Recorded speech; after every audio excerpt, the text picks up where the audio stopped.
아직도 미국에선 모든 분야에서 자국민이 최고라고 믿는 사람들이 많습니다. 반대로 한국에선 지금도 미국 기업 다닌다는 말만으로 높게 평가받곤 하죠. 특히 오늘의 주인공도 미국이 최고라는 마인드에 빠져있는 여성입니다. 물론 그녀는 미국에서도 인정받는 엘리트였다고 하는데요. 그러던 어느 날 자신의 팀장으로 한국 남자가 스카웃되어 오자 그녀는 이를 굴욕이라 여기고 어떻게든 이겨먹고 싶어 했다는데요. 그런 그녀가 남자 화장실에서 한국 남자 앞에 무릎을 꿇고 있었다는 소식이 전해지면서 회사가 뒤집혔다고 합니다. 그녀에게 대체 무슨 일이 있던 걸까요? 한번 들어보시죠. 구독과 좋아요는 감동블라썸에 큰 힘이 됩니다. 제 이름은 케이틀린 밀러입니다.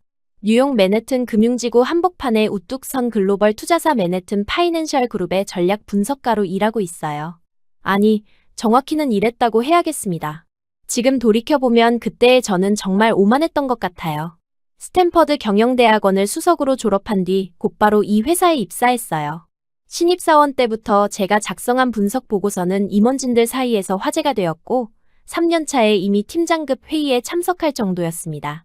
동기들이 아직 단순한 데이터 수집이나 보조 업무를 할 때 저는 이미 수십억 달러 규모의 투자 전략을 설계하고 있었어요.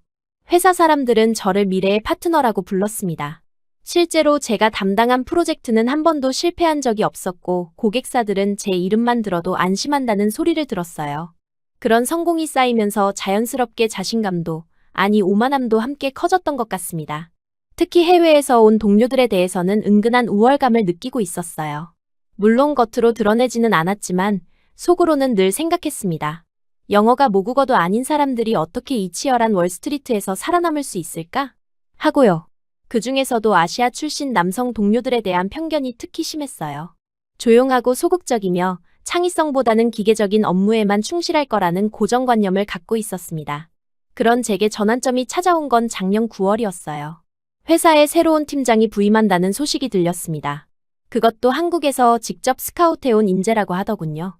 저는 솔직히 별 기대를 하지 않았어요. 또 다른 아시아 출신이겠지. 열심히는 하겠지만 특별할 건 없을 거야. 라고 생각했습니다. 그런데 박성준이라는 이름의 그 남자가 처음 사무실에 나타났을 때 저는 살짝 당황했어요. 제가 상상했던 전형적인 아시아 남성의 모습과는 달랐거든요. 키가 185cm는 되어 보였고 단정하게 정돈된 외모에 값비싼 정장을 완벽하게 소화하고 있었습니다. 더 놀라운 건 그의 첫 인사였어요. 안녕하세요. 새로 부임한 박성준입니다. 앞으로 잘 부탁드리겠습니다. 영어 발음이 거의 완벽했어요. 물론 미세한 억양은 있었지만 유창함 자체는 저와 크게 다르지 않았습니다. 그 순간 저는 묘한 불편함을 느꼈어요. 제가 가지고 있던 고정관념이 한 번에 무너지는 기분이었거든요. 첫 팀 회의에서 그의 실력을 직접 확인할 수 있었습니다. 그는 아시아 신흥시장의 데이터를 바탕으로 새로운 투자 전략을 제시했는데 그 분석의 깊이와 통찰력이 상당했어요. 특히 한국과 동남아시아 시장에 대한 이해도는 저희 회사 그 누구도 따라갈 수 없는 수준이었습니다. 하지만 저는 인정하고 싶지 않았어요. 아마 한국 시장만 잘 아는 거겠지.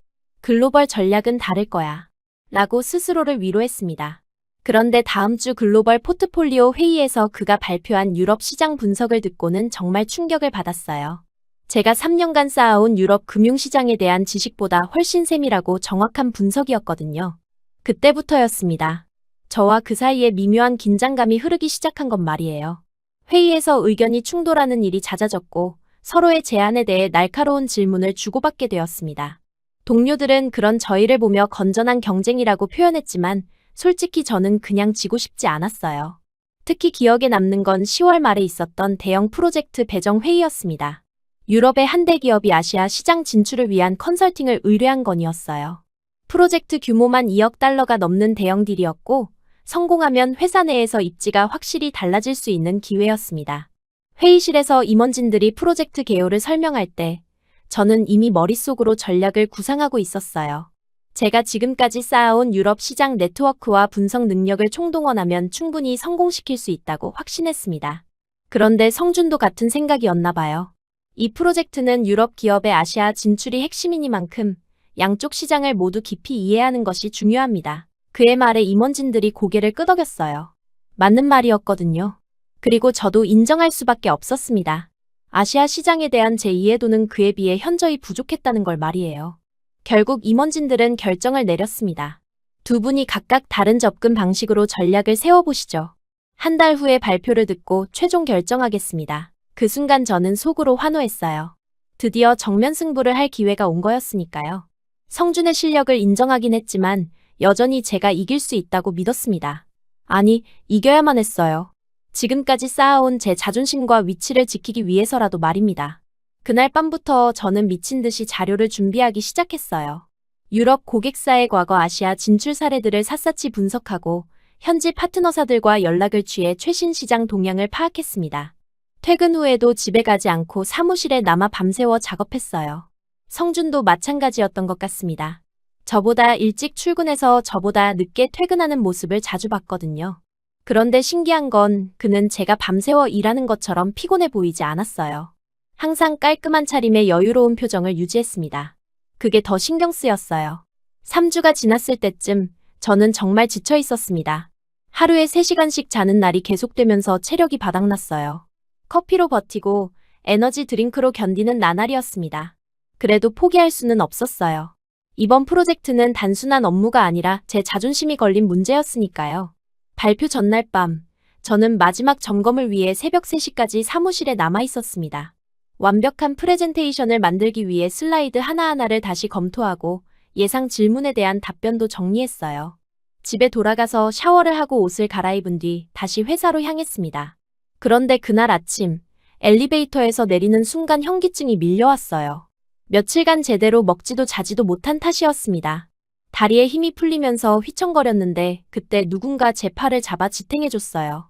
괜찮으세요? 성준이었습니다. 그가 걱정스러운 표정으로 저를 바라보고 있었어요. 그 순간 저는 화가 났습니다. 왜 하필 이 사람 앞에서 이런 모습을 보여야 하는 건지 마치 제가 약한 사람인 것처럼 보이는 게 싫었어요. 괜찮아요. 저는 반사적으로 그의 손을 뿌리쳤습니다. 그 바람에 제가 들고 있던 서류 파일이 바닥에 떨어져 흩어졌어요. 중요한 발표 자료들이 바닥에 널브러진 걸 보고 당황했는데 성준은 말없이 무릎을 꿇고 서류들을 하나하나 주워 모았습니다. 그 모습을 보면서 저는 더욱 당황했어요. 제가 무례하게 굴었는데도 그는 화내지 않고 조용히 도와주고 있었거든요. 그것도 무릎을 꿇은 채로 말이에요. 그 순간 제가 얼마나 어리석었는지 깨달았지만 이미 늦었습니다. 왜냐하면 바로 그때 엘리베이터 문이 열리면서 몇몇 동료들이 나타났거든요. 그들의 눈에는 무릎을 꿇고 서류를 줍고 있는 성준과 그 앞에 서 있는 제 모습이 들어왔을 거예요. 순간 동료들의 표정이 미묘하게 변했습니다. 성준은 서류를 다 주워 담은 뒤 조용히 일어섰어요. 그리고 제게 파일을 건네주며 말했습니다. 오늘 발표 잘하세요. 좋은 결과 있을 겁니다. 그의 목소리에는 진심 어린 격려가 담겨 있었어요. 그런데 저는 그 말을 받아들이기가 어려웠습니다. 동료들이 지켜보는 가운데 이런 상황이 벌어진 게 너무 당혹스러웠거든요. 동료들은 아무 말 없이 지나갔지만 그들의 시선이 의미심장했어요. 특히 제가 평소 가깝게 지내던 제니퍼의 표정이 이상했습니다. 마치 뭔가 확신한 듯한 미소를 짓고 있었어요. 성준은 서류를 다 주워 담은 뒤 조용히 일어났어요. 그리고 제게 파일을 건네주며 말했습니다. 오늘 발표 잘하세요. 좋은 결과 있을 겁니다. 그의 목소리에는 진심 어린 격려가 담겨 있었어요. 순간 저는 미안함과 당황스러움이 뒤섞인 복잡한 감정을 느꼈습니다. 제가 무례하게 굴었는데도 그는 화내지 않고 오히려 저를 걱정해주고 있었거든요. 하지만 그때였어요. 엘리베이터 문이 또다시 열리는 소리가 들렸습니다. 이번에는 더 많은 사람들이 나타났어요. 제니퍼, 마크, 사라 그리고 회계팀의 몇몇 직원들까지 우르르 나왔습니다. 아침 출근 시간대라 엘리베이터가 붐비는 때였거든요. 그들의 시선이 일제히 저희에게 향했어요. 방금 전까지 무릎을 꿇고 있던 성준의 모습 그리고 그 앞에 서 있는 저희 모습을 목격한 거죠. 공기가 순간 정적에 휩싸였습니다. 누구도 말하지 않았지만 모든 사람의 눈빛이 호기심과 추측으로 가득했어요. 성준은 태연하게 정장 먼지를 털어내며 일어섰지만 저는 얼굴이 확 달아오르는 걸 느꼈습니다. 이 상황이 얼마나 이상하게 보일지 충분히 예상할 수 있었거든요. 한국인 팀장이 미국인 동료 앞에서 무릎을 꿇고 있었다는 사실, 그것도 제가 명백히 화를 낸 직후의 말이에요.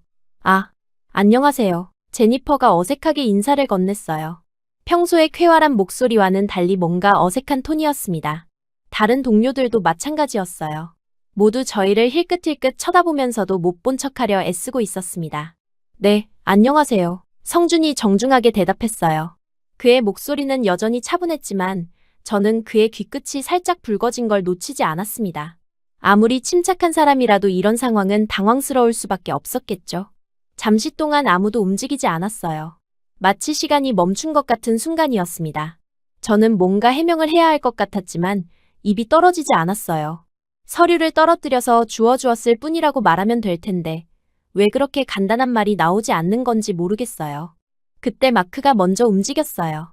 그는 저희 곁을 지나가면서 성준에게 작게 말했습니다. 팀장님, 발표 준비 어떠세요? 오늘이죠? 네, 준비는 다 되었습니다. 성준의 대답은 간결했어요. 하지만 마크의 시선이 잠깐 저에게 머물렀다가 다시 성준에게 돌아가는 걸 봤습니다.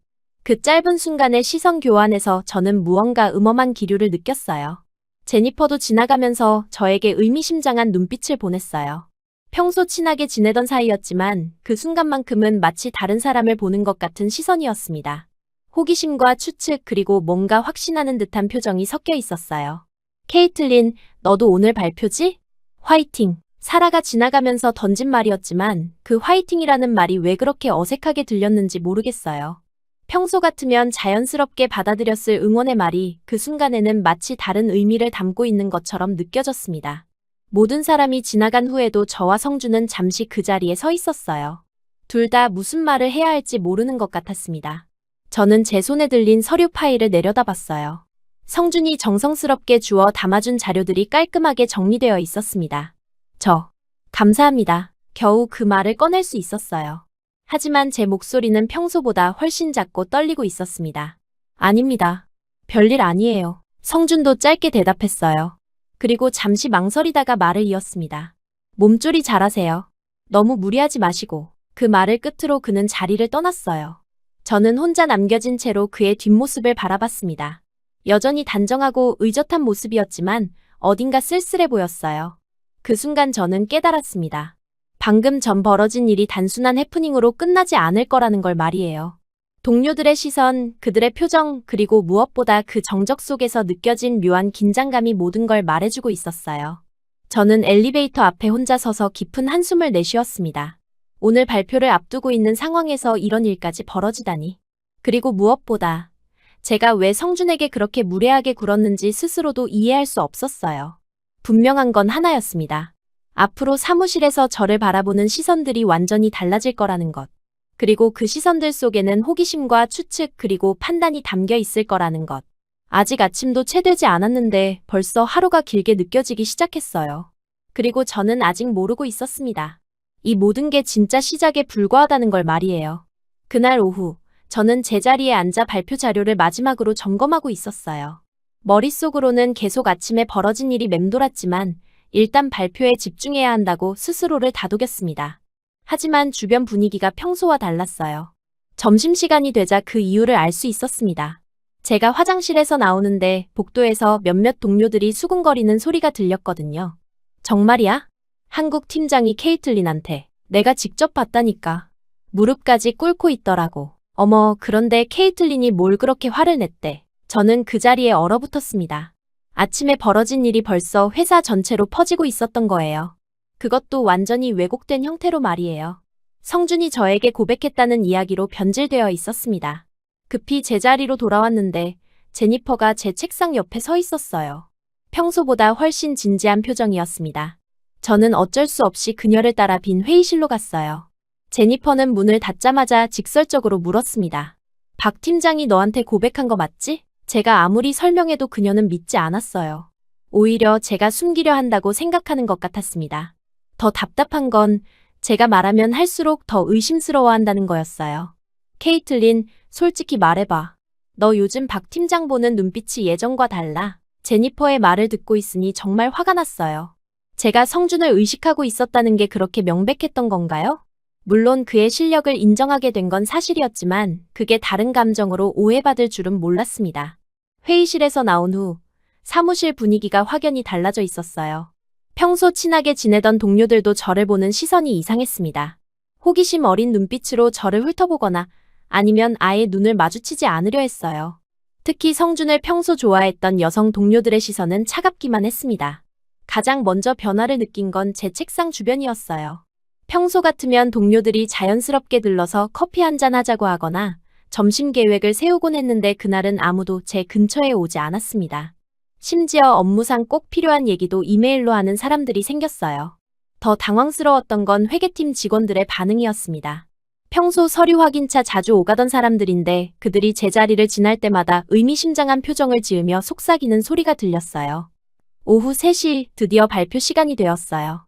이사회 회의실에는 CEO를 비롯해 임원진 8명이 참석했습니다. 회의실에 들어서는 순간 무거운 분위기가 느껴졌어요. 성준도 이미 자리에 앉아 있었는데 저와 눈이 마주쳤을 때 살짝 고개를 끄덕였습니다. 저는 먼저 발표를 시작했어요.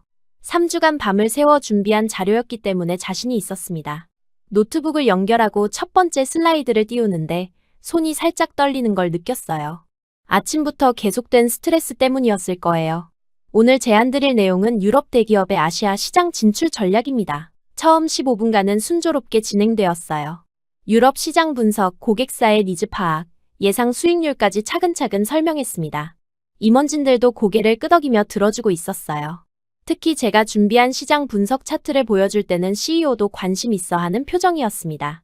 중간중간 나오는 질문들도 무난하게 답변할 수 있었어요. 유럽 시장은 제가 3년간 집중적으로 연구해온 분야였거든요.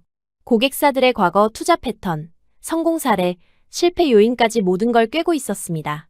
이 정도면 충분히 좋은 평가를 받을 수 있을 거라고 생각했어요. 그런데 문제는 질의응답 시간이었습니다. CFO인 톰슨 씨가 날카로운 질문을 던졌어요.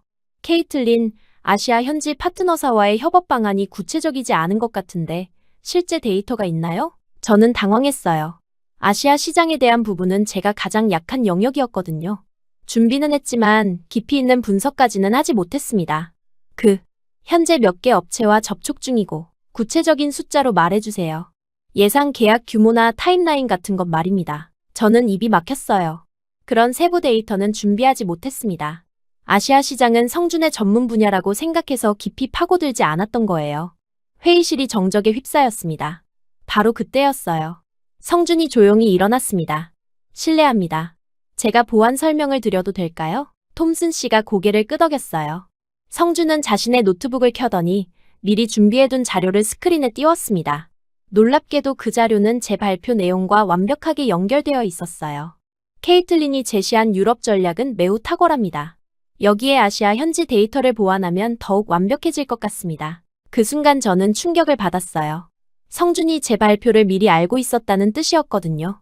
그가 언제 제 자료를 봤는지는 모르겠지만 분명히 저를 도우려고 준비해온 거였습니다. 아침에 벌어진 일 때문에 서로 어색한 상황임에도 불구하고 말이에요. 성준은 제 아이디어를 먼저 칭찬한 뒤 자신의 분석을 자연스럽게 끼워 넣었어요.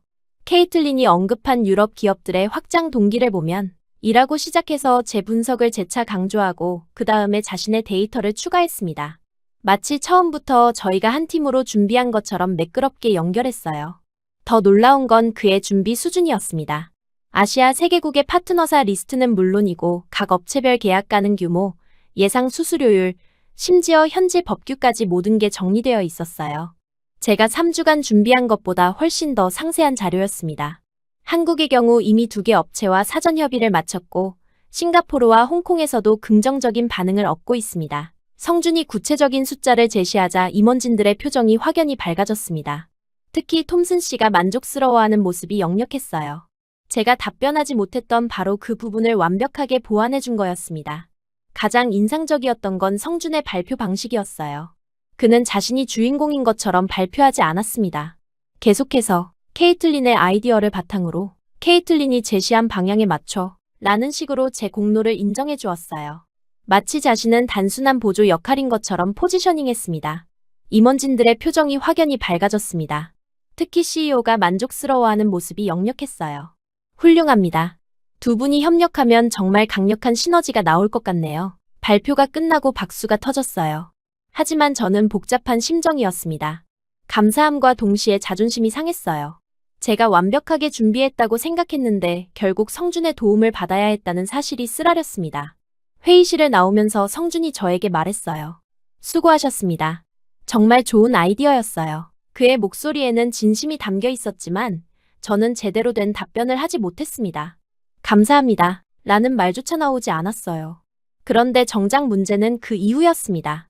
성준이 저를 도와준 것이 오히려 소문에 기름을 부었어요. 동료들은 이제 확신에 찬 표정으로 저희를 바라봤습니다. 봐, 역시 뭔가 있는 거야. 저렇게 완벽하게 호흡이 맞을 리가 없어. 특히 성준을 좋아했던 여성 동료들의 반응이 극명했어요. 마케팅팀의 리사는 복도에서 저와 마주쳤을 때 차가운 시선을 보냈습니다. 평소 같으면 케이틀린 발표 어땠어? 라고 물어봤을 텐데 그날은 아예 저를 못 본 척하며 지나갔어요. 더 충격적이었던 건 인사팀의 엠버 반응이었습니다. 그녀는 평소 성준과 업무상 대화를 자주 나누는 사이였는데 저와 엘리베이터에서 마주쳤을 때 노골적으로 불쾌한 표정을 지었어요. 케이틀린, 요즘 바쁘시겠어요? 새로운 프로젝트 때문에 라고 말하는데 그 어조가 평소와 완전히 달랐습니다. 마치 빈정거리는 듯한 톤이었어요. 가장 속상했던 건 평소 친하게 지내던 사라의 변화였습니다. 그녀는 제가 입사할 때부터 알고 지낸 사이였는데 갑자기 저를 대하는 태도가 서먹해졌어요. 점심시간에 우연히 마주쳤을 때 케이틀린, 요즘 점심은 누구랑 먹어? 라고 물어보는데 그 질문 자체가 의미심장했습니다.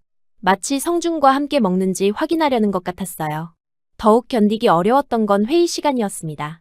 평소 제가 의견을 제시하면 자연스럽게 논의가 이어졌는데 이제는 분위기가 어색해졌어요.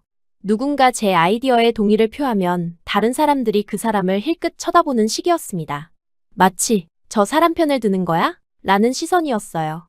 특히 팀 프로젝트 배정 시간은 정말 고통스러웠습니다. 평소 같으면 여러 사람들이 저와 같은 팀이 되려고 했는데 이제는 모두 피하려고 했어요. 프로젝트 매니저가 팀원을 모집할 때 제 이름이 거론되면 미묘한 침묵이 흘렀습니다. 일주일이 지나자 상황은 더욱 악화되었어요. 저는 점점 사무실에서 고립되어 갔습니다. 동료들과의 일상적인 대화도 줄어들었고 커피 머신 앞에서 마주쳐도 어색한 인사만 나눈 뒤 각자 자리로 돌아가는 일이 반복되었어요. 가장 힘들었던 건 여자 화장실에서 들리는 대화였습니다.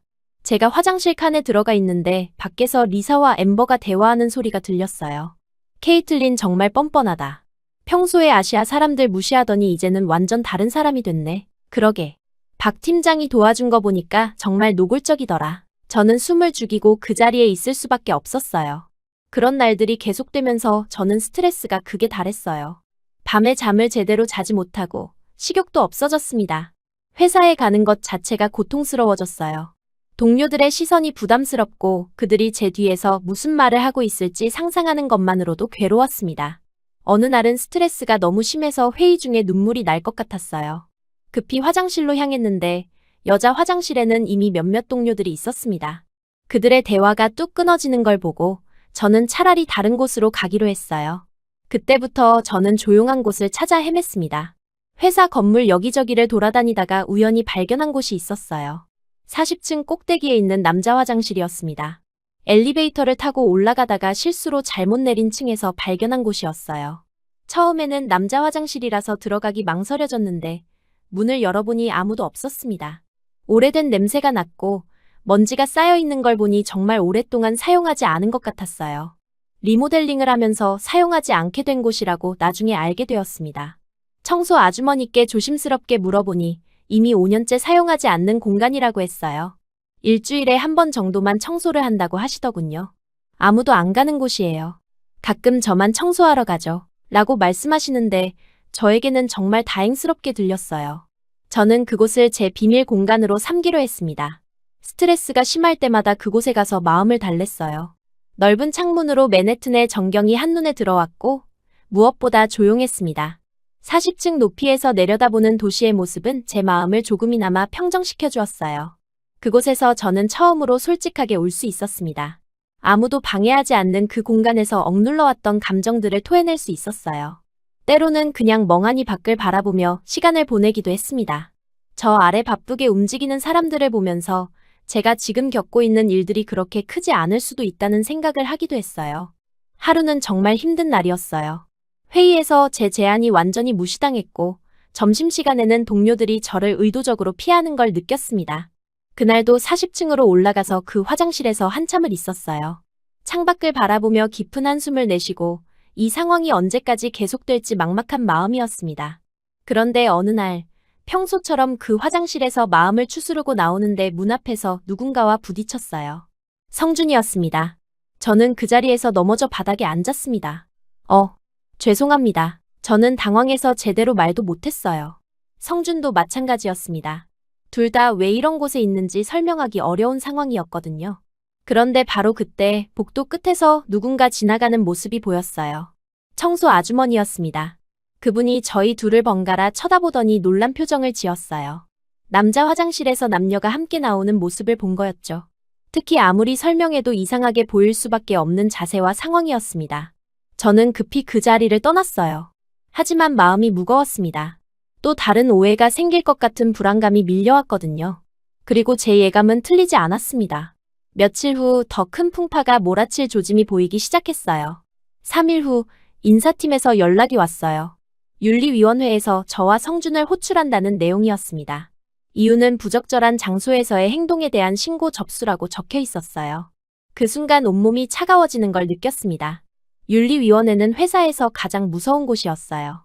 한번 그곳에 호출되면 좋은 결과를 기대하기 어렵다는 게 모든 직원들의 공통된 인식이었습니다.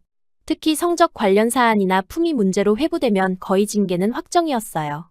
다음 날 오전 10시, 저는 떨리는 마음으로 윤리위원회 회의실에 들어갔습니다. 성준도 이미 와 있었는데 평소보다 굳은 표정이었어요. 위원회 위원장인 마틴 부사장이 심각한 표정으로 저희를 바라보고 있었습니다. 먼저 청소 아주머니의 증언이 시작되었어요. 그런데 그 내용이 제가 기억하는 것과 너무 달랐습니다. 마치 저희가 화장실 안에서 뭔가 부적절한 행위를 하다가 나온 것처럼 묘사하고 있었어요. 심지어 제 옷이 흐트러져 있었다는 말까지 덧붙였습니다. 저는 황당해서 말문이 막혔어요. 그런 일은 전혀 없었거든요. 저는 그냥 혼자 있다가 나온 것뿐이었고 성준과 부딪힌 것도 우연이었습니다. 하지만 청소 아주머니의 증언은 점점 과장되어 갔어요.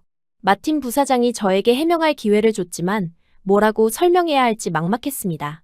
제가 스트레스 때문에 그 화장실을 비밀 공간으로 사용하고 있었다고 말할 수도 없었고 그렇다고 청소 아주머니가 거짓말을 하고 있다고 말하기도 어려웠어요.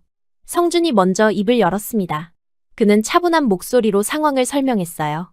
자신도 그 층에 업무차 올라갔다가 우연히 화장실 근처에서 제게 부딪혔을 뿐이라고 말했습니다. 하지만 위원회의 반응은 차가웠어요. 특히 문제가 된 건 이전에 있었던 소문들이었습니다. 아침에 무릎을 꿇는 장면, 발표에서의 완벽한 호흡, 그리고 이번 화장실 사건까지. 모든 게 연결되어 하나의 스토리로 만들어지고 있었어요. 마틴 부사장은 회사의 품위와 질서 유지를 강조하며 말했습니다. 직장 내 개인적인 관계는 업무에 지장을 주지 않는 선에서 이루어져야 하고, 특히 공공장소에서의 부적절한 행동은 용납할 수 없다고 했어요. 그리고 마침내 결론이 내려졌습니다.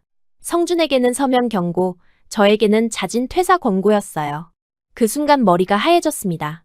제가 이 회사에서 쌓아온 모든 것들이 한순간에 무너지는 기분이었어요. 하지만 성준의 반응이 더 놀라웠습니다. 그는 자리에서 벌떡 일어나며 분노를 표출했어요. 평소 차분하던 그의 모습과는 완전히 달랐습니다. 그는 위원회를 향해 말했어요. 이런 식의 처리는 공정하지 않으며 사실관계도 제대로 조사하지 않고 성급한 판단을 내리고 있다고 했습니다. 그리고 마지막에 그가 한 말이 저를 완전히 놀라게 했어요. 케이틀린 밀러가 나간다면 저도 함께 나가겠습니다. 그 말을 듣는 순간 가슴이 뛰는 걸 느꼈습니다. 지금까지 아무도 저를 위해 이렇게 강하게 나서준 적이 없었거든요. 위원회는 당황했어요. 성준은 회사의 핵심 인재였고 최근 성과도 뛰어났습니다. 그를 잃는 것은 회사에게 큰 손실이었어요. 마틴 부사장이 다시 검토해보겠다며 회의를 연기했습니다. 회의실을 나온 후 성준이 저에게 커피 한잔 하자고 제안했어요. 저는 아직도 혼란스러운 상태였지만 따라 나섰습니다. 회사 근처 조용한 카페에 앉아서야 비로소 현실감이 돌아왔어요. 성준은 커피를 한 모금 마신 후 조용히 물었습니다. 동양인이 그렇게 불편했습니까? 그 질문에 저는 할 말을 잃었어요. 그동안 제가 가졌던 편견들이 한순간에 떠올랐거든요. 사실 처음 성준을 봤을 때부터 제 안에는 묘한 거부감이 있었어요. 뛰어난 실력을 인정하면서도 한편으로는 아시아 남성에 대한 고정관념이 작용했던 것 같습니다. 그가 저보다 뛰어날 수도 있다는 걸 받아들이기 어려웠어요. 저는 한참을 침묵했습니다. 어떻게 대답해야 할지 몰랐거든요. 솔직하게 인정하기에는 너무 부끄러웠고 그렇다고 거짓말을 할 수도 없었어요. 성준은 제 침묵을 이해한다는 듯이 고개를 끄덕였습니다. 그리고 그가 이어서 한 말이 저를 더욱 놀라게 했어요. 이번 하반기까지만 버티시죠.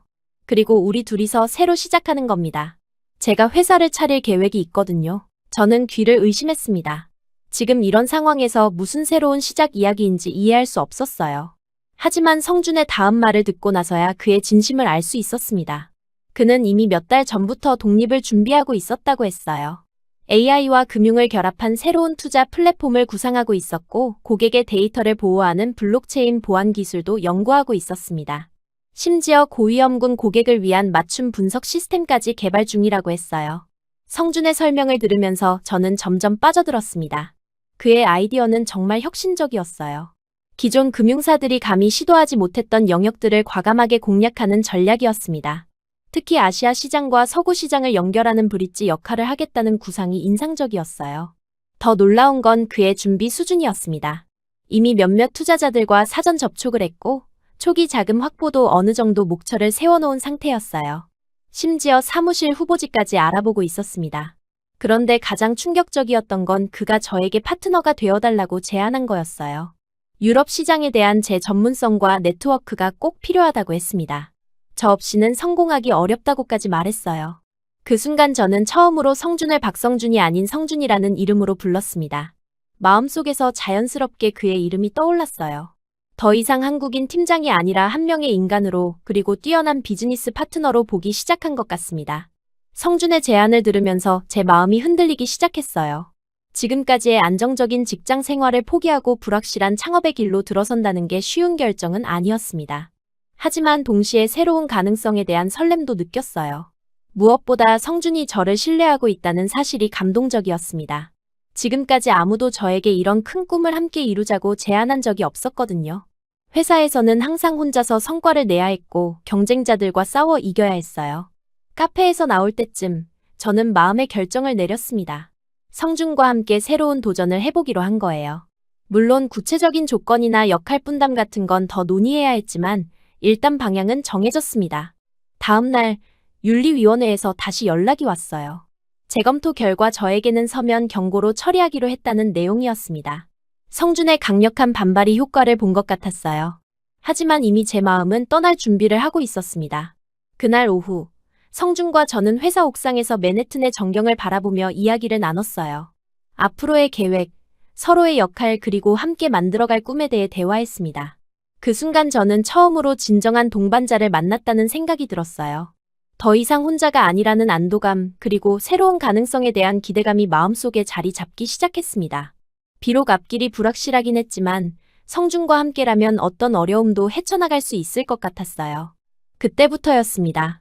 제 인생에서 가장 큰 변화가 시작된 건 말이에요. 그리고 그 변화의 중심에는 성준이라는 한 사람이 있었습니다.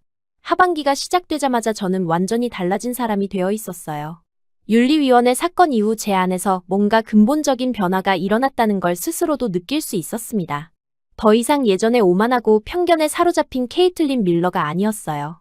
가장 먼저 변화가 드러난 건 팀 회의에서였습니다.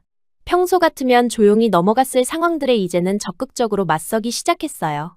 특히 동양인에 대한 편견 섞인 농담이나 발언이 나올 때마다 저는 더 이상 침묵하지 않았습니다. 어느 날 마케팅 전략 회의에서 마크가 아시아 시장 진출에 대해 이야기하면서 typical한 아시아식 접근법이라며 비하하는 투로 말했어요. 예전 같으면 저도 그런 말에 동조했을 텐데 이번에는 달랐습니다. 저는 즉시 반박했어요. 그는 당신보다 훨씬 유능합니다. 그리고 그런 식의 일반화는 부정확해요. 회의실이 순간 조용해졌습니다. 모든 사람들이 저를 쳐다보고 있었어요. 평소에 케이틀린이라면 절대 하지 않았을 발언이었거든요. 마크는 당황한 표정을 지었고 다른 동료들도 어색해했습니다. 그런 상황들이 반복되면서 사무실 분위기는 더욱 미묘해졌어요. 저에 대한 시선이 예전과 완전히 달라져 있었습니다. 어떤 사람들은 제가 성준 때문에 변한 거라고 수군거렸고 또 어떤 사람들은 제 변화를 이해하지 못하겠다는 표정을 지었어요. 특히 제니퍼의 반응이 가장 노골적이었습니다. 평소 친하게 지내던 사이였는데 어느 날 복도에서 마주쳤을 때 차갑게 말했어요. 케이틀린, 너 요즘 정말 달라졌다. 예전 내가 아니야. 그 말투에는 실망과 비난이 섞여 있었습니다. 마크는 더 직설적이었어요. 팀 회의 후에 저를 따로 불러서는 제가 너무 감정적으로 변했다고 지적했습니다. 객관적인 판단력을 잃었다는 식으로 말하더군요. 케이틀린, 개인적인 감정을 업무에 섞는 건 프로답지 못해. 하지만 저는 상관없었습니다.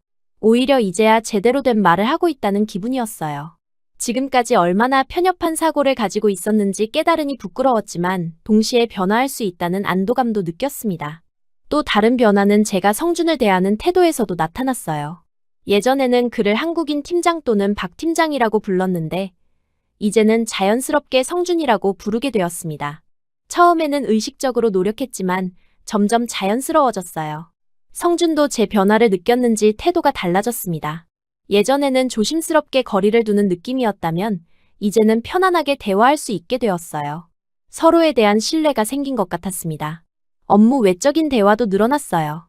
점심시간에 혼자 식사하는 일이 많아진 저에게 성준이 종종 함께 먹자고 제안했습니다.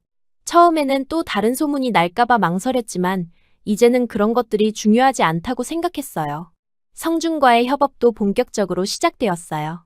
윤리위원회 사건 이후 회사에서는 저희를 같은 프로젝트에 배정하는 걸 피하려고 했지만 임원진들이 저희의 시너지를 무시할 수 없었습니다. 결국 대형 프로젝트의 공동 리더로 임명되었어요.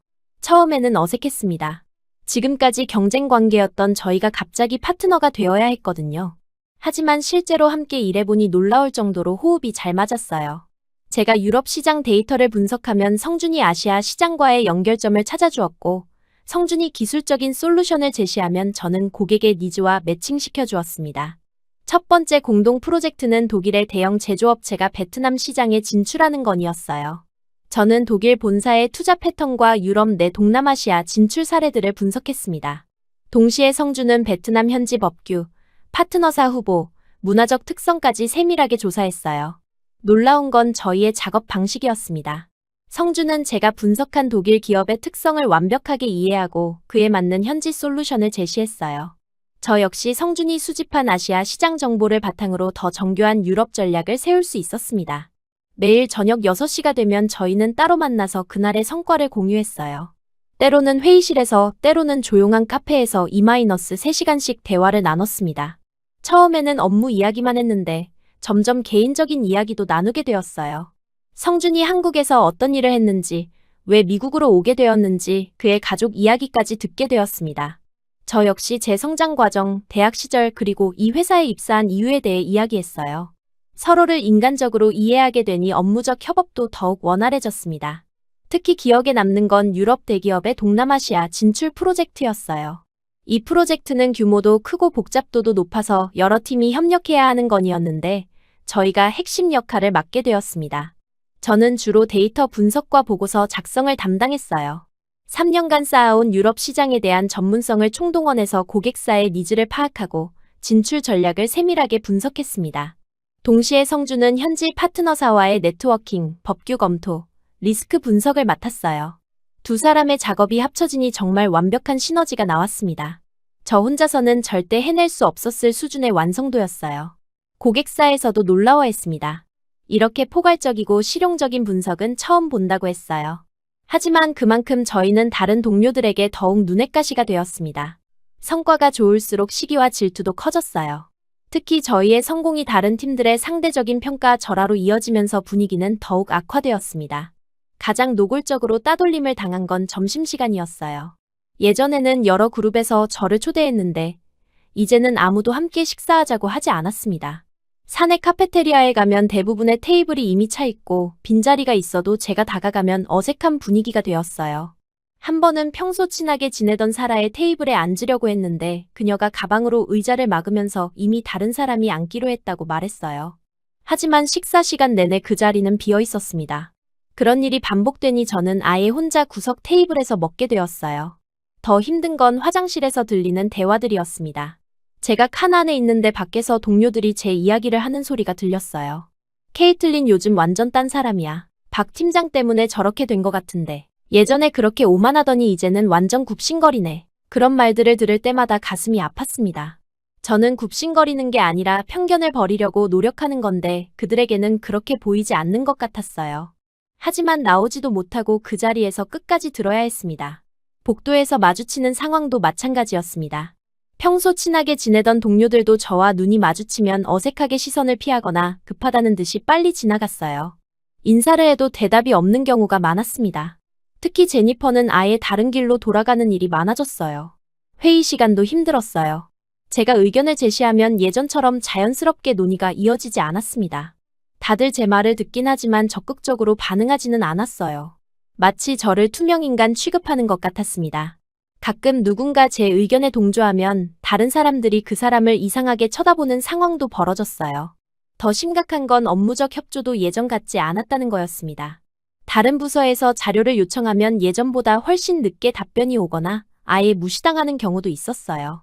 한 번은 마케팅팀에 긴급 자료를 요청했는데 3일이 지나도록 답변이 없어서 직접 찾아갔더니 담당자가 깜빡했다며 어색하게 웃었습니다.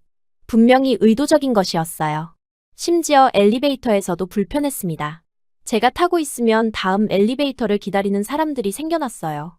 아니면 중간에 내려서 계단을 이용하는 경우도 있었습니다. 그런 상황들이 반복되니 저 역시 사람들을 피해서 다니게 되었어요. 그런 상황들이 계속되면서 저는 스트레스를 많이 받았습니다. 아무리 일해서 성과를 내도 인간관계가 이렇게 어긋나니 회사 생활이 즐겁지 않았어요. 때로는 정말 지치고 외로웠습니다. 하지만 성주는 전혀 흔들리지 않았어요. 오히려 저를 격려해 주었습니다. 어느 날 야근을 마치고 나오는데 성준이 저를 따로 불렀어요. 회사 근처 조용한 곳에서 이야기를 나누자고 했습니다. 케이틀린, 많이 힘드시죠? 그가 먼저 말을 꺼냈어요. 저는 괜찮다고 말하려 했지만 그의 따뜻한 시선을 보니 솔직해지고 싶었습니다. 네, 솔직히 많이 힘들어요. 성주는 고개를 끄덕이며 말했습니다. 저도 비슷한 경험이 있었어요. 한국에서 처음 외국계 회사에 들어갔을 때 동료들이 저를 인정하지 않으려 했거든요. 하지만 결국 실력이 모든 걸 증명했습니다. 그의 경험담을 들으니 마음이 위로되었어요. 저만 이런 어려움을 겪는 게 아니라는 걸 알았거든요. 그리고 그가 어떻게 그런 상황을 극복했는지도 궁금했습니다. 남들이 뭐라 해도 결국 결과가 모든 걸 증명합니다. 지금 우리가 하고 있는 일의 가치를 스스로 의심하지 마세요. 그의 목소리에는 확신이 담겨 있었어요. 그리고 혼자가 아니라는 걸 기억하세요. 저도 함께 있으니까요. 그 말을 들으니 마음이 한결 가벼워졌어요. 제가 혼자가 아니라는 걸 다시 한번 실감했습니다. 성준도 비슷한 어려움을 겪고 있지만 흔들리지 않고 있었고 저 역시 그래야 한다는 생각이 들었어요. 성준은 또 다른 조언도 해주었습니다. 변화는 항상 저항을 불러일으켜요. 케이틀린이 변한 모습을 보고 사람들이 불편해하는 건 자연스러운 반응입니다. 하지만 옳은 방향으로 변하는 거라면 계속 가야죠. 그날 이후로 성준은 더욱 적극적으로 저를 지지해 주었어요. 회의에서 제 의견을 지지하는 발언을 해주기도 하고 다른 사람들 앞에서 제 성과를 칭찬해 주기도 했습니다. 때로는 점심시간에 저를 찾아와서 함께 식사하자고 제안하기도 했어요. 실제로 저희의 성과는 부정할 수 없을 만큼 뛰어났습니다. 분기별 평가에서 저희 프로젝트는 회사 전체에서 가장 높은 점수를 받았어요. 고객 만족도도 최고 수준이었고 수익성도 예상을 훨씬 웃돌았습니다. 임원진들도 저희의 성과를 인정하지 않을 수 없었어요. CEO가 직접 저희를 칭찬하기도 했고 다른 팀들에게 저희를 벤치마크하라고 지시하기도 했습니다. 그런 공식적인 인정을 받을 때마다 동료들의 시선은 더욱 복잡해졌어요. 특히 기억에 남는 건 분기 전체 회의에서 있었던 일이었습니다.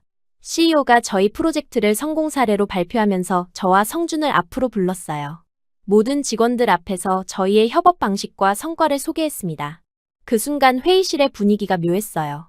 박수는 쳤지만 진심 어린 축하라기보다는 어쩔 수 없는 인정이라는 느낌이었습니다. 특히 평소 저를 따돌리던 동료들의 표정은 정말 복잡했어요. 하지만 저는 더 이상 그런 시선들이 두렵지 않았습니다. 성준과 함께 이룬 성과가 저에게 자신감을 주었거든요. 무엇보다 혼자가 아니라는 사실이 큰 힘이 되었어요. 야근이 많은 날들이 계속되었지만 저는 전혀 힘들지 않았습니다. 성준과 함께 일하는 시간이 오히려 즐거웠어요. 서로의 아이디어를 발전시켜 나가는 과정이 흥미로웠고 함께 문제를 해결해 나갈 때의 성취감도 컸습니다. 어느 날 밤 늦게 프로젝트를 마무리하고 회사 근처 24시간 카페에 들렀어요. 둘 다 지쳐 있었지만 묘하게 기분이 좋았습니다. 어려운 과제를 성공적으로 완료했다는 만족감이 있었거든요. 커피를 마시면서 성준이 웃으며 말했어요. 하반기만 더 버티면 됩니다. 그러면 우리만의 길을 갈 수 있어요. 그 말이 단순한 위로가 아니라 확실한 약속처럼 들렸습니다. 저도 모르게 그 약속에 마음을 걸고 있었어요. 창업이라는 불확실한 미래가 두렵기도 했지만 동시에 기대도 되었습니다. 성준과 함께라면 어떤 어려움도 헤쳐나갈 수 있을 것 같았거든요. 그날 밤 집에 돌아가면서 저는 깨달았습니다. 제가 변한 건 단순히 편견을 버린 것만이 아니라 진정한 동반자를 만났다는 거였어요. 지금까지는 모든 걸 혼자 해결해야 한다고 생각했는데 이제는 함께할 사람이 있다는 안도감이 있었습니다. 물론 앞으로의 길이 순탄하지만은 않을 거라는 걸 알고 있었어요. 하지만 성준과 함께라면, 그리고 저희가 지금까지 보여준 시너지라면 충분히 성공할 수 있을 거라는 확신이 있었습니다. 하반기가 지나가면서 저는 점점 더 확신하게 되었습니다. 이곳에서의 시간은 이제 끝나가고 있고 곧 새로운 시작이 기다리고 있다는 걸 말이에요. 그리고 그 새로운 시작에는 성준이 함께 있을 거라는 사실이 저를 설레게 했습니다. 몇 달이 지나면서 저희의 노력이 드디어 결실을 맺기 시작했어요.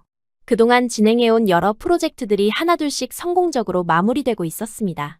특히 독일 제조업체의 베트남 진출 프로젝트는 예상을 훨씬 뛰어넘는 성과를 거두었어요. 고객사에서 보낸 감사 메일을 받았을 때의 기분은 정말 말로 표현할 수 없었습니다.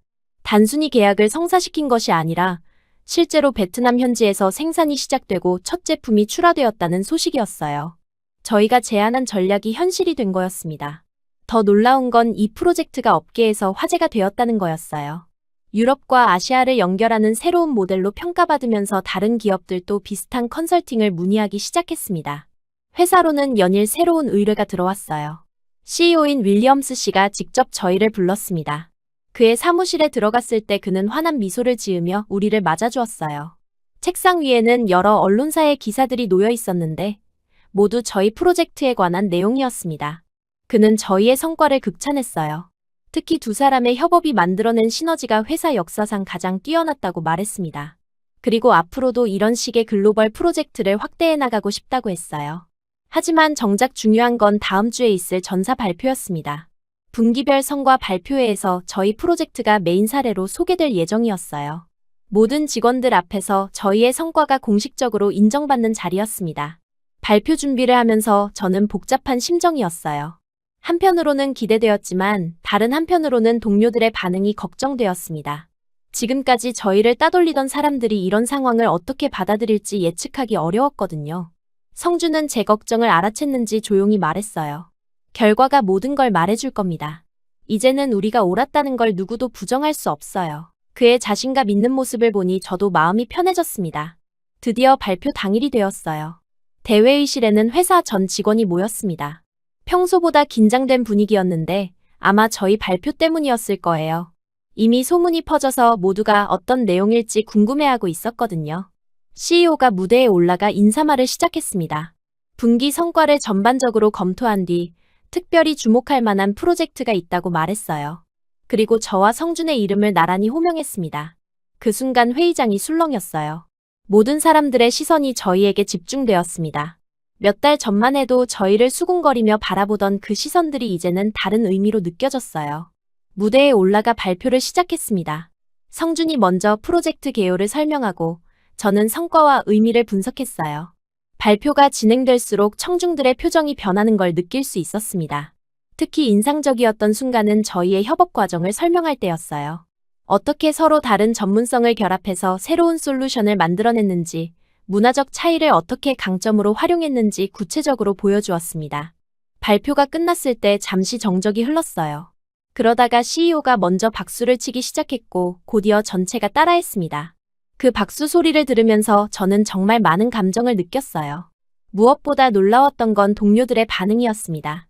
평소 저를 따돌리던 사람들도 박수를 치고 있었어요. 물론 진심인지는 확실하지 않았지만 적어도 겉으로는 인정하지 않을 수 없는 상황이었습니다. 발표회가 끝난 후 정말 놀라운 일이 벌어졌어요. 그동안 저를 피하던 동료들이 하나둘씩 다가와서 축하한다고 말하기 시작한 거였습니다. 처음에는 어색했지만 점점 자연스러워졌어요. 제니퍼가 가장 먼저 다가왔습니다. 그녀는 어색한 미소를 지으며 말했어요. 케이틀린, 정말 대단해. 솔직히 처음에는 이해할 수 없었는데 이제 보니 내가 맞았던 것 같아. 마크도 비슷한 반응이었어요. 그는 제 성과를 인정하면서도 자신의 편견을 반성한다고 했습니다. 내가 너무 좁은 시각으로 봤나 봐.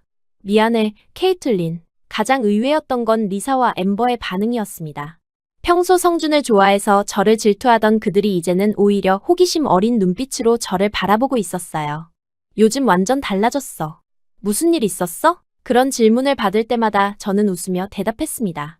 어쩌면. 동양인한테 배운 걸지도 모르죠. 사람들은 그 말을 농담처럼 받아들이며 웃었지만 저의 눈빛은 진지했어요. 정말로 성준에게서 많은 걸 배웠다는 게 진심이었거든요. 그날 이후 사무실 분위기가 확연히 달라졌습니다. 점심시간에 다시 여러 그룹에서 저를 초대하기 시작했고 복도에서도 자연스럽게 인사를 나눌 수 있게 되었어요. 회의에서도 제 의견에 대한 반응이 예전처럼 적극적으로 변했습니다. 하지만 저에게는 이미 다른 계획이 있었어요. 성준과 함께 세운 창업 계획이 구체화되고 있었거든요. 그 무렵 성준은 비밀리에 창업 준비를 본격화하고 있었습니다. 저 역시 제가 할 수 있는 모든 것을 동원해서 도왔어요. 유럽 시장에서 쌓아온 인맥들에게 조심스럽게 의견을 물어보기 시작했습니다. 새로운 투자 플랫폼에 대한 관심도 기존 서비스의 한계점, 개선이 필요한 부분들을 세밀하게 조사했어요. 놀라운 건 반응이 예상보다 훨씬 좋았다는 거였습니다. 많은 고객들이 기존 금융 서비스에 불만을 가지고 있었고, 특히 아시아 시장과의 연결성 부분에서 아쉬움을 표현했어요. 저희가 구상하고 있는 서비스가 정확히 그런 니즈를 채워줄 수 있을 것 같았습니다. 성준도 아시아 쪽에서 비슷한 조사를 하고 있었어요. 한국, 일본, 싱가포르의 몇몇 투자사들과 사전 접촉을 통해 가능성을 타진하고 있었습니다. 그들도 서구 시장과의 더 나은 연결고리를 찾고 있었다고 했어요. 몇 주가 지나면서 저희 주변에 변화가 생기기 시작했습니다. 특히 젊은 동료들 사이에서 저희에 대한 관심이 높아졌어요. 그들은 저희의 성과를 보면서 새로운 가능성을 느끼고 있는 것 같았습니다. 가장 먼저 관심을 보인 건 데이터 분석팀의 제임스였어요. 그는 스탠퍼드에서 컴퓨터 사이언스를 전공했고, 특히 AI와 머신러닝에 전문성이 있었습니다. 어느 날 점심시간에 저에게 조심스럽게 물어봤어요. 케이틀린, 혹시 새로운 프로젝트 계획이 있나요? 만약 기회가 된다면 함께 일해보고 싶어요. 그의 눈빛에서 진심을 느낄 수 있었습니다. 저는 구체적인 답변은 피했지만 가능성은 열어두었어요. 비슷한 접근이 계속 이어졌습니다. 마케팅팀의 소피아, 영업팀의 라이언, 심지어 법무팀의 케빈까지 저희에게 관심을 보이기 시작했어요. 모두 현재 회사에서의 한계를 느끼고 있었고 새로운 도전을 원하고 있었습니다. 성준과 저는 조심스럽게 이들과 대화를 나누기 시작했어요. 직접적으로 창업 계획을 말하지는 않았지만 앞으로의 비전이나 꿈에 대해 이야기했습니다. 그럴 때마다 그들의 눈빛이 반짝이는 걸 볼 수 있었어요. 특히 제임스와의 대화가 인상적이었습니다. 그는 현재 회사의 기술적 한계에 대해 솔직하게 이야기했어요. 여기서는 정말 혁신적인 걸 시도하기 어려워요. 모든 게 보수적이고 안전한 길만 가려고 하죠. 소피아도 마찬가지였어요. 마케팅도 항상 기존 방식의 반복이에요. 새로운 시장이나 고객층에 대한 도전은 거의 없죠. 가끔 답답할 때가 많아요. 그런 이야기들을 들으면서 저는 확신하게 되었습니다. 저희만 새로운 도전을 원하는 게 아니라 많은 사람들이 같은 생각을 하고 있다는 걸 말이에요. 성준과 저는 본격적인 준비에 들어갔습니다. 회사 이름부터 정했어요. 노바 파트너스 새로운 별이라는 뜻이었습니다. 기존의 금융시장에서 새로운 빛을 발하는 별이 되고 싶다는 의미였어요. 사업 계획서도 구체화했습니다. AI 기반의 투자 분석 시스템, 블록체인을 활용한 보안 플랫폼, 그리고 유럽과 아시아를 연결하는 글로벌 네트워크까지. 모든 게 현실적이면서도 혁신적이었어요. 자금 조달 계획도 세웠습니다. 초기에는 저희의 개인 자금과 몇몇 투자자들의 시드머니로 시작하되 본격적인 서비스 론칭 후에는 더 큰 투자를 유치할 계획이었어요. 가장 중요했던 건 팀 구성이었습니다. 저희 둘만으로는 한계가 있었거든요. 기술, 마케팅, 영업, 법무 등 각 분야의 전문가들이 필요했어요. 그리고 다행히도 관심을 보이는 동료들이 있었습니다.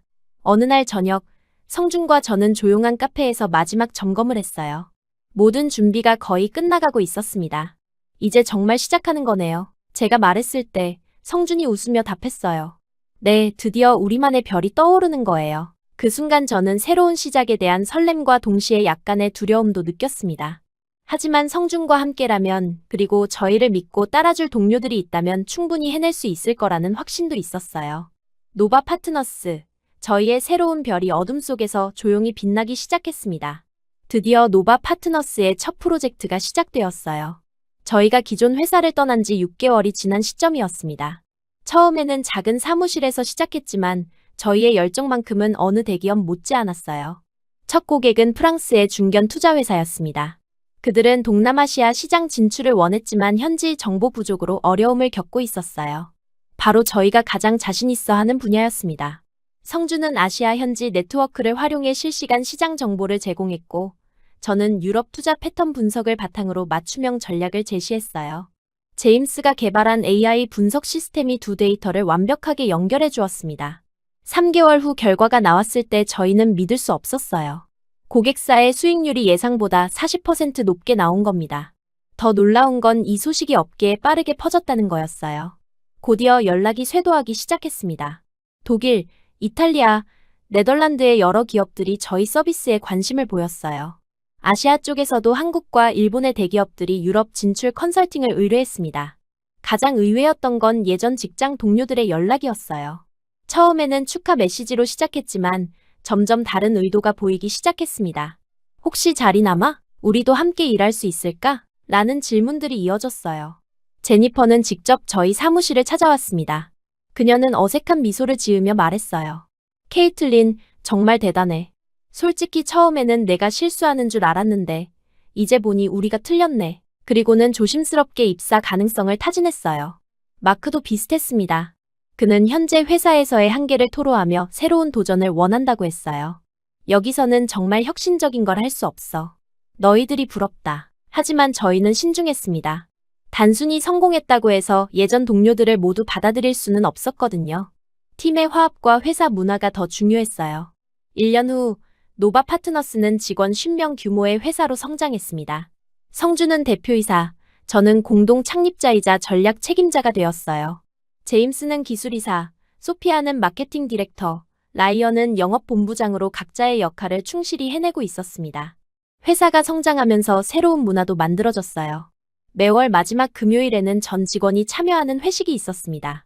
성준의 아이디어였는데 한국의 회식 문화와 미국의 자유로운 분위기를 적절히 조합한 형태였어요. 처음 회식 때는 모두가 조심스러워했습니다. 성준과 저희 관계에 대해서는 여전히 궁금해하면서도 직접 묻지는 못하는 분위기였어요. 저희도 의도적으로 절제된 태도를 유지했습니다. 하지만 시간이 지나면서 분위기가 달라졌어요. 젊은 직원들을 중심으로 농담 섞인 질문들이 나오기 시작했습니다. 대표님이랑 케이틀린은 정말 아무것도 아닌 거예요? 회사에서는 비즈니스 파트너, 밖에서는 어떤 사이인지 궁금해요. 저는 매번 얼굴이 빨갛게 달아오르며 손사래를 쳤어요. 정말 아무것도 아니에요. 그냥 좋은 동료일 뿐이에요. 하지만 제 반응 자체가 더 의심을 불러일으켰나 봐요. 성준도 처음에는 비슷한 반응이었습니다. 조용히 웃으며 화제를 다른 쪽으로 돌리곤 했어요. 우리는 회사 성장에만 집중하고 있습니다. 개인적인 일은 나중에 생각해봐요. 그런 상황이 몇 개월 계속되었어요. 사실 저 자신도 성준에 대한 감정이 단순한 동료애를 넘어서고 있다는 걸 느끼고 있었습니다. 하지만 회사 일이 우선이라고 생각했고 개인적인 감정을 드러내는 게 적절하지 않다고 판단했어요. 성준도 비슷한 생각인 것 같았습니다. 업무 외에는 개인적인 이야기를 거의 하지 않았거든요. 하지만 가끔 제가 힘들어할 때 보여주는 세심한 배려나 중요한 결정을 내릴 때 제 의견을 먼저 구하는 모습에서 특별한 감정을 느낄 수 있었어요. 변화가 시작된 건 회사 설립 2주년 기념 회식에서였습니다. 그날은 특별히 성대하게 준비했어요. 좋은 레스토랑을 빌려서 모든 직원과 가족들을 초대했습니다. 분위기가 무르익을 무렵 제임스가 마이크를 잡고 말했어요. 오늘은 특별한 날이니까 특별한 질문을 해봐야겠어요. 대표님, 정말로 케이틀린과는 아무것도 아닌 거예요? 전체가 웃음바다가 되었어요. 저는 평소처럼 당황하며 제지하려 했지만 성준의 반응이 달랐습니다. 그는 잠시 저를 바라보더니 조용히 일어났어요. 여러분이 계속 궁금해하시니까 오늘 확실하게 말씀드릴게요. 갑자기 조용해진 회식장에서 성준이 말했습니다. 그래요. 이제 진지하게 만나볼 생각입니다. 회사도 인생도 함께 만들어가고 싶어요. 그 순간 저는 심장이 멈추는 줄 알았어요. 성준이 저를 바라보며 웃고 있었는데 그 눈빛에서 진심을 느낄 수 있었습니다. 회식장은 완전히 조용해졌어요. 몇 초간의 정적 후 누군가 박수를 치기 시작했습니다. 곧이어 전체가 기립박수를 쳤고 축하 인사가 쇄도했어요. 저는 얼굴이 빨갛게 달아오른 채로 그 상황을 받아들이기 어려워했습니다. 그날 밤 회식이 끝난 후 성준과 저는 조용한 카페에서 진지한 대화를 나눴어요. 그는 언제부터 저에 대해 그런 감정을 가지게 되었는지, 왜 지금까지 말하지 않았는지 솔직하게 이야기해 주었습니다. 처음에는 당신이 저를 싫어한다고 생각했어요. 하지만 함께 일하면서 점점 당신의 진짜 모습을 알게 되었고, 어느 순간부터는 단순한 동료가 아닌 특별한 사람으로 느껴지기 시작했어요. 저도 제 마음을 털어놓았습니다. 처음에는 정말 그를 싫어했지만 편견이 사라지면서 그의 진정성과 능력에 감동받았다고 말했어요. 그리고 언제부터인가 그와 함께 있을 때 가장 편안함을 느낀다고 고백했습니다. 그렇게 저희는 정식으로 연인이 되었어요. 회사 내에서는 여전히 프로페셔널한 관계를 유지했지만 업무 외 시간에는 서로를 더 깊이 이해해 나갔습니다. 1년 후 성준이 프러포즈했어요. 회사 옥상에서 맨해튼의 야경을 바라보며 했는데 그 순간이 정말 로맨틱했습니다. 케이틀린, 우리 회사를 만든 것처럼 이제 가정도 함께 만들어봐요. 결혼식은 소박하게 치렀어요. 가족들과 회사 동료들만 초대해서 따뜻한 분위기로 진행했습니다. 특히 예전 직장 동료들도 많이 와서 축하해 주었는데 그때서야 모든 오해와 갈등이 완전히 해소된 기분이었어요. 신혼여행은 한국으로 갔습니다. 성준의 가족들을 만나고 그의 고향을 구경하는 소중한 시간이었어요. 처음에는 언어와 문화 차이가 걱정되었지만 생각보다 훨씬 편안했습니다. 특히 성준의 어머니가 저를 며느리로 받아들여 주시는 모습이 감동적이었어요. 성준이가 미국에서 좋은 사람을 만났다고 했는데 정말 훌륭한 분이네요. 라고 말씀해 주셨습니다. 한국에서 돌아온 후 저희는 본격적으로 가정을 꾸려나갔어요. 회사도 계속 성장해서 이제는 유럽과 아시아를 연결하는 대표적인 투자 컨설팅 회사가 되었습니다. 3년 후 저희에게 첫 아이가 태어났어요. 딸이었는데 성준과 저를 닮아서 정말 예뻤습니다. 아이가 태어나면서 저희의 삶은 또 다른 차원으로 확장되었어요. 아이의 돌잔치 날, 저는 창가에 앉아 지난 몇 년을 돌아보고 있었습니다. 정말 많은 일들이 있었고 그 모든 과정에서 성준과 함께였다는 게 감사했어요. 당신을 처음 봤을 땐 내 세상이 무너지는 줄 알았어요. 그런데 그게 시작이었네요. 제가 그렇게 말하자 성준이 웃으며 대답했습니다. 그땐 당신이 나를 미워했지만 난 그때부터 당신을 믿었어요. 언젠가는 진짜 당신을 알게 될 거라고 생각했거든요. 그 순간 저는 정말 많은 감정을 느꼈어요. 편견과 오만함으로 가득했던 과거에 제가 부끄러웠지만 동시에 변화할 수 있었다는 것에 감사했습니다. 노바 파트너스는 이제 세계적인 기업으로 성장했어요. 뉴욕뿐만 아니라 런던, 프랑크푸르트, 서울, 도쿄에도 지사를 두고 있습니다. 저희가 처음 꿈꿨던 것보다 훨씬 큰 성공을 거둔 거예요. 더 중요한 건 저 자신의 변화였습니다. 더 이상 미국의 엘리트 회사원 케이틀린 밀러가 아니라 한국 남자와 함께 세상을 바꾼 동등한 파트너로 불리고 있었어요. 그리고 그게 제가 진정 원했던 모습이었습니다. 지금도 가끔 과거를 돌아보면 신기해요. 만약 그때 성준을 만나지 않았다면 아니면 편견을 버리지 못했다면 어떻게 되었을까 하는 생각이 들거든요. 아마 여전히 혼자서 모든 걸 해결하려고 애쓰고 있을지도 모릅니다. 하지만 이제는 확신해요. 진정한 파트너십이 무엇인지, 서로 다른 배경을 가진 사람들이 어떻게 더 큰 시너지를 만들어낼 수 있는지 알게 되었거든요. 그리고 그 모든 것의 시작은 편견을 버리고 상대방을 있는 그대로 받아들이는 것이었습니다. 성준과 저, 그리고 저희 딸. 이제 저희는 진정한 가족이 되었고 함께 만들어가는 미래가 기대됩니다.